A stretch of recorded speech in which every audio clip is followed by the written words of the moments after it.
Alright guys, so I just got this Kimo electric ratchet yesterday. I actually got it for free after purchasing something off Temu. Saw some reviews online that it actually is pretty good, and so we're gonna be going through a little brake job here with this 2020 CX-5, and we'll check it out and see how it goes.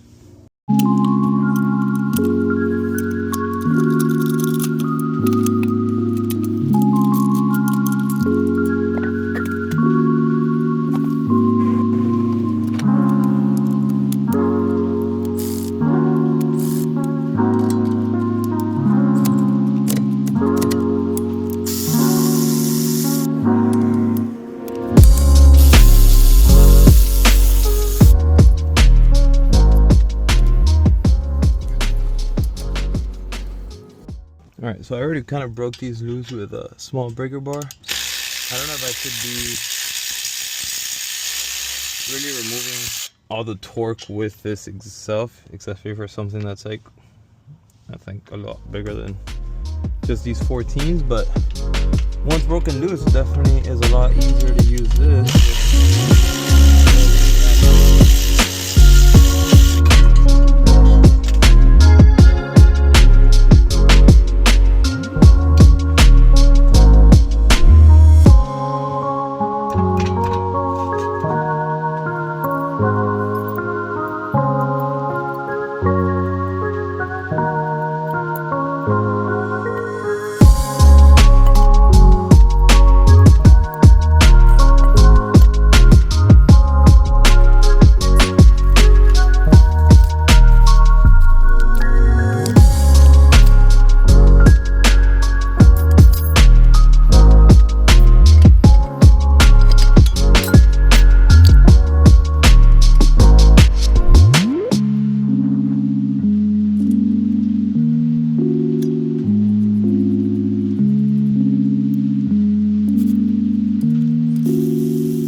And just like that, we are done. All right, so overall, honestly, I really enjoyed using this ratchet here. As you can see, it came with several sockets. It also came with 2 batteries, which was nice. The one that I used throughout this whole project still seemed to have a lot of juice left, so I don't think that's a big issue. Quality wise, I think it felt real nice. You know, it worked as it should, obviously, and honestly, overall, really good. I recommend it to anybody that wants a useful electric ratchet to just make any project really a lot easier. So I hope this helped and hope you guys enjoyed.